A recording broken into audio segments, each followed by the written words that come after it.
একটা সময় চিন্তা করেছিলাম আমি বিয়ে করলেও হয়তো আমি আমার মা বাবার কাছে, আমার পরিবারের মানুষের কাছে আমি যেমন আছি ঠিক তেমনই থাকবো। আসলে নিয়তি আমাকে অনেক কিছু শিখিয়ে দিয়েছে। সত্যি মানুষ পরিবর্তনশীল।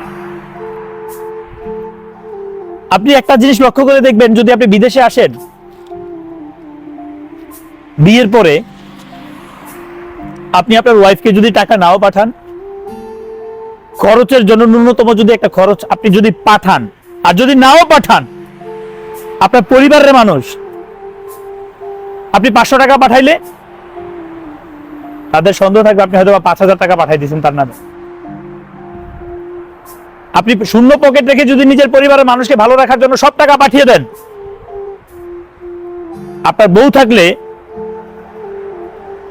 তখন তারা মনে করবে যে আপনি আপনার বউয়ের অ্যাকাউন্টে সঞ্চয় করছেন। আসলে দুনিয়াটা কেমন অদ্ভুত।